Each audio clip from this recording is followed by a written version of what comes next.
Yeah, so there's loads of stories underneath this, the pattern that we emerged in today's figures. That's the headline figure you heard, 260,000 in the year to June 2014, up 43% from last year. But here's the context. The peak of overall net immigration was in 2005, 320,000, the peak of the credit boom, the economy racing ahead. But it went down to half that, 154,000 under the coalition. At this point, the coalition ministers, David Cameron's thinking, maybe we can actually make that target of just under 100,000, but it hasn't happened. It's gone up to 260. So what are the reasons for migrants coming here?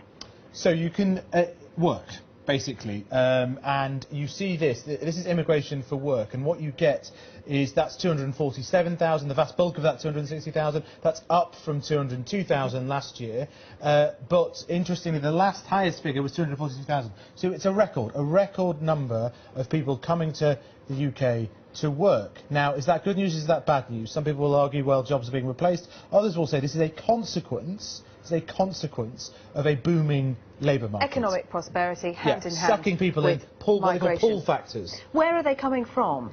So that also tells a story. I mean, lots of people think it's all Bulgarians and Romanians, and certainly a lot. That's 19,000 over the past 2 years from Bulgaria and Romania. But also non-EU has crept up, having been cut by coalition action, essentially. It's now crept up a bit more, actually, over the past year or so. But here's the interesting thing. In raw numbers, actually, the EU 15 over the past 2 years has gone up nearly 30,000. So that's old Europe, Italy, Spain, France, Greece. That's the Eurozone crisis at work. And that's what James Brokenshire said was a surprise. And that's what he's blaming. And given those factors, what are the suggestions for dealing with migration? Right, well, so we think that Downing Street is watching very closely what Open Europe, a think tank, has been saying. EU migrants represent about 5.5% of the UK workforce, but they claim they make up nearly 8% of tax credit claims. So there's an area where you might think you can reduce these pull factors. If you think about it, it's not just the wage that attracts European migrants into Britain. There's all these top-ups, tax credits, housing benefit, things like that. You can more than double your wage. So if you cut that pull factor, those in-work benefits, how much of a difference could that make? Well, that's the theory, and Open Europe did a couple of calculations.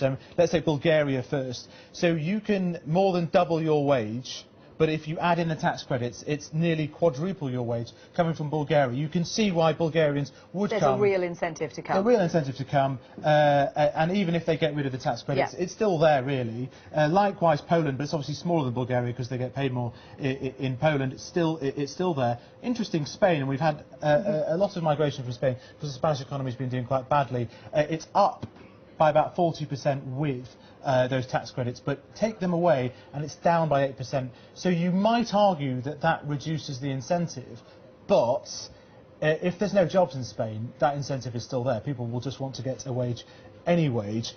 I think what this shows is it's about perception. We want to show the British people that we're cutting those pull factors. They're still going to be there.